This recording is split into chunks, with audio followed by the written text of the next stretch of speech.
नमस्कार मित्रों, सौभाग्य सलाह with Kamal Dubey YouTube channel से मैं आपका ज्योतिष मित्र कमल दुबे। मित्रों, आज हम कुंडली के 5वें घर के विषय में बात करेंगे। पीछे के वीडियो में आपको कुंडली में पहले घर, दूसरे घर, तीसरे घर और चौथे घर के विषय में मैं आपको समझा चुका हूँ। यह मित्रों 5वां घर बहुत ही इम्पॉर्टेंट है। यह आपके संतान से संबंधित है, आपके भाग्य से संबंधित है। इस वीडियो को पूरा ध्यान से समझिएगा। इस 5वें घर के विषय में मैं आपसे बात करूं, उससे पहले मैं यह आपको समझाना चाहता हूं कि अगर 5वें घर में ग्रह अलग अलग बैठते हैं तो आपको कैसा रिजल्ट देंगे और किस प्रकार का रिजल्ट देंगे। देखिए मित्रों, हम लोग बोलते हैं कि अगर मजबूत सूर्य, मजबूत चंद्र, मजबूत बृहस्पति, तो वह मजबूत का क्या मतलब होता है। देखिए, मजबूत ग्रह होते हैं जब वह अपने उच्च राशि में बैठते हैं, और कमज़ोर ग्रह तब होते हैं जब वह नीच राशि में बैठते हैं। तो सबसे पहले हम लोग 9 ग्रह के विषय में यह समझ लेते हैं कि 9 ग्रह अलग अलग किस राशि में मजबूत होते हैं और किस राशि में कमज़ोर होते हैं। पहले सूर्य के विषय में बात करते हैं। सूर्य मेष राशि में उच्च के होते हैं और तुला राशि में नीच के होते हैं। सिंह राशि में वह स्वगृही होते हैं। चंद्रदेव वृषभ में उच्च के होते हैं, वृश्चिक में नीच के होते हैं और कर्क में वह स्वगृही होते हैं। बुध देव कन्या में उच्च के होते हैं, मीन में नीच के होते हैं और मिथुन व कन्या में वह स्व राशि होते हैं। शुक्रदेव मीन में उच्च के होते हैं, कन्या में नीच के होते हैं, वृष और तुला उनकी अपनी खुद की राशि होती है। मंगलदेव मकर में उच्च के होते हैं, कर्क में नीच के होते हैं और मेष और वृश्चिक उनकी खुद की राशि होती है। गुरुदेव बृहस्पति कर्क में उच्च के होते हैं, मकर में नीच के होते हैं, धनु और मीन या 9वीं और 12वीं राशि उनकी खुद की अपनी राशि होती है। शनिदेव तुला में उच्च के होते हैं, मेष में नीच के होते हैं और 10वीं राशि 11वीं राशि मकर राशि और कुंभ राशि उनकी अपनी खुद की राशि होती है। और राहु देव केतु देव को कुंडली के 12वें भाव में किसी भी घर का मालिक नहीं बनाया गया है, लेकिन विद्वानों के मतानुसार मिथुन राशि में राहु उच्च के होते हैं, धनु राशि में नीच के होते हैं। ऐसे ही केतु देव धनु में उच्च के होते हैं और मिथुन में नीच के होते हैं। मित्रों, यह थे कुंडली में अगर अलग अलग ग्रह पंचम भाव में बैठते हैं और मजबूत स्थिति में बैठते हैं तो वो आपको इस हिसाब से, जैसे मैंने आपको समझाया, कि वह रिजल्ट देंगे। अब कुंडली का 5वां भाव हम समझते हैं कि कुंडली के 5वें भाव से हम क्या समझते हैं। कुंडली का 5वां भाव का प्राकृतिक स्वामी सूर्य है और उनकी राशि सिंह है।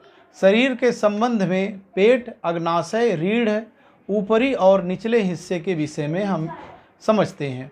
पंचम भाव की गतिविधियाँ इच्छा, कला बनाना, सिखाना और सीखना, विजयी होना, सब कुछ हारना और पत्नी के से संबंध के विषय में भी चर्चा करते हैं।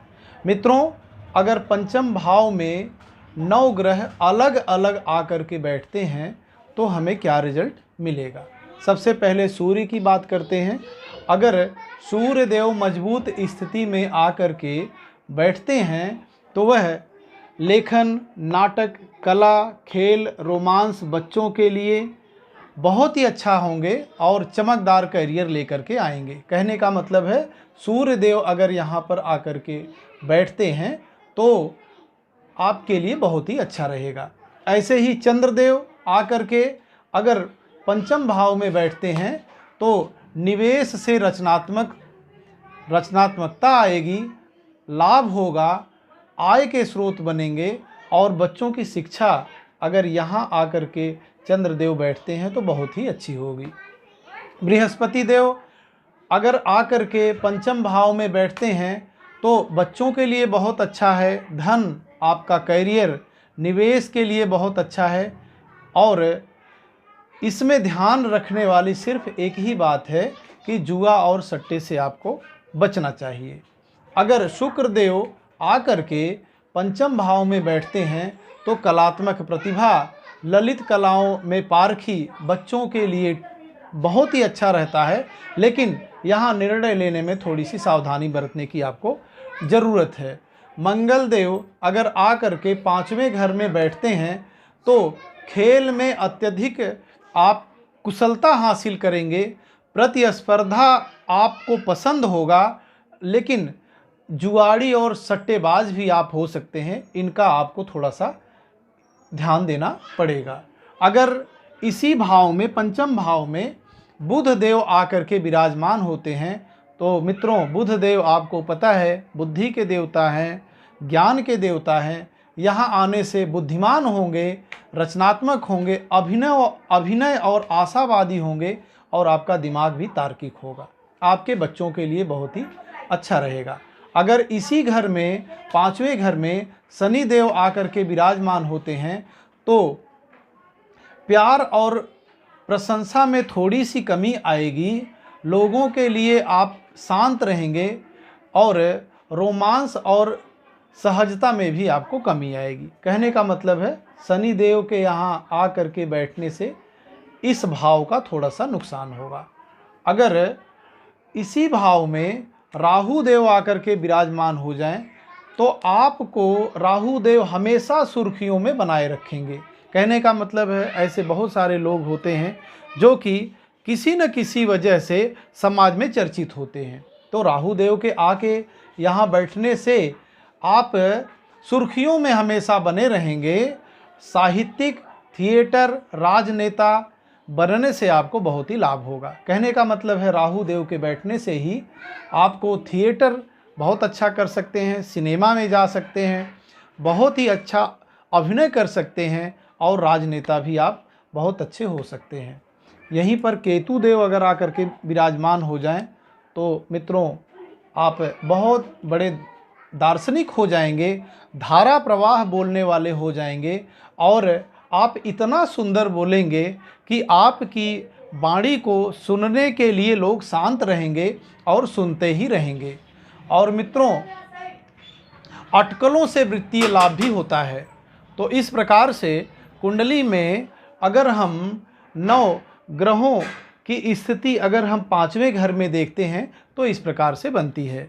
मित्रों आपको वीडियो पूरा देखना है और पूरा वीडियो देख करके आपको जानकारी हासिल करना है कि अगर 5वें घर में हमारे ग्रह अलग अलग आकर के बैठते हैं तो किस प्रकार का रिजल्ट देंगे। मित्रों इस 5वें घर को देखने से पहले घर, दूसरे घर, तीसरे घर और चौथे घर के एक्सप्लेनेशन को ज़रूर देख लीजिएगा। मित्रों ये वीडियो मैं किसी कारण से घर पे ही बना रहा हूँ, थोड़ा सा शोर शराबा है तो इसके लिए क्षमा करें। और अगर वीडियो आपको अच्छा लगे तो आप लाइक करें, शेयर करें, सब्सक्राइब करें और हमारी आने वाली वीडियो को आप देखते रहें। धन्यवाद।